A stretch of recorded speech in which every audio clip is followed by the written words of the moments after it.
Becca Clegg here.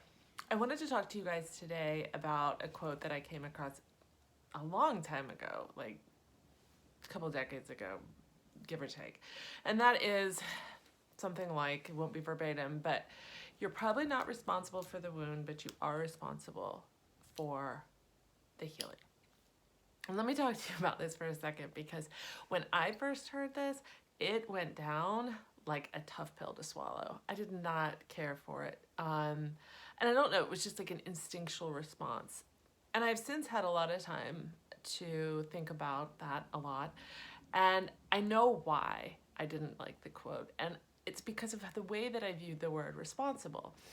You see, for me, being told I was responsible for something felt really shameful. It felt blaming. It felt punitive at times. It felt righteous at others. It just, the word responsibility was so connotated for me with you should, like a should. And those of us who've done any kind of cognitive therapy know that shoulds are typically types of things that get us into trouble because they push us into these perfectionistic realms, right? Where you can like do it right or you can do it wrong, but there's no in between. And so one of the things that kind of came up for me was feeling anger towards the quote because to be told, like truth be told, there were so many things that, and like many humans, I had experienced that I was not responsible for what had happened to me. And so it really kind of struck me the wrong way until I heard a reframe about the word responsible. And perhaps you've come across this, but it was a simple reframe. I don't know why it didn't cross my mind, but it was simply breaking the word down into two parts, respond and ability. That your responsibility is actually your ability to respond. And when I heard it said that way, everything changed. It was like something clicked.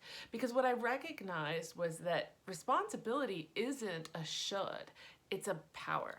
It's my point of power or empowerment, because I can't control the external world. I can't control the suffering. I can't control what happens. That's life as far as I can tell.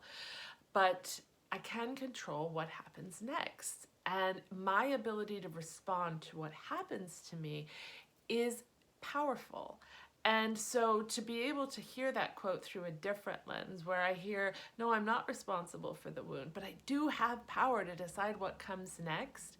Hearing it that way changes everything, because what it does is it creates this relationship of duality of like, yes, things happen to us, but I get to have some say into how I proceed next. And so kind of with this ebb and flow of what life tends to bring us, you know, there's partial power there. Can you control everything? No. Do terrible things happen to us? Yes. Are people oppressed? Are there systems that are designed to literally keep people down? 100% absolutely. Is there a pile of shit out there that we should be angry about? Yes, yes, yes, yes, yes. And not but. We do still have a relationship with our ability to respond to what's going on out there. And so in that light, I just invite you all to think about the word responsibility. I want you to reclaim it a little. You do have efficacy in this world. You may not feel like you have much, and you know, recent times may be bringing to light a lot of places where you don't feel like you've had any, but that there is a piece in all of us. Viktor Frankl, who is this amazing existential psychotherapist and all-around hero of a man, wrote this book called Man's Search for Meaning, and if you haven't read it, you should. But what I would say to you is there's a quote from there, and that is that in between stimulus and response, there is a point of power. I am now very like malingering the quote. That's not it, but it's there is this opportunity between stimulus and response. And I'm sorry, Viktor Frankl, I know I didn't get your quote correct, but that we have the opportunity to choose, and that is everything. So this idea of responsibility and the role it plays in emotional healing, we can reclaim that, because we can all play a role in our healing. We really, really can.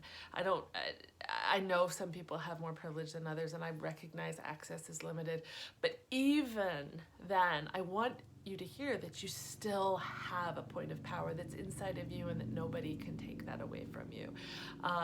And so for you to be able to recognize that within this dance of what happens to you and how you respond, within that duality, you do have a say.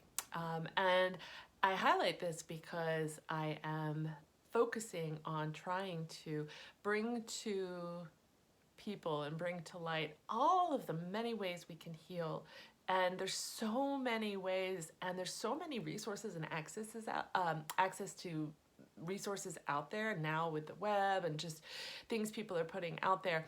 I want to try to bring some of that to people so that they can access it and begin to see for themselves what works for them. And so I am going to be bringing Inner Alchemy podcast to the world in January of 2021, where we're going to talk about all the many ways you can bring balance back into your life, bringing back the balance between the being and the doing energy, and really bring healing to the forefront, because there is a lot of healing that needs to be done, not only for all of us, but for the world at large. So stay tuned for Inner Alchemy, and keep in mind, no matter where you go, you have your ability to respond. Have a good one.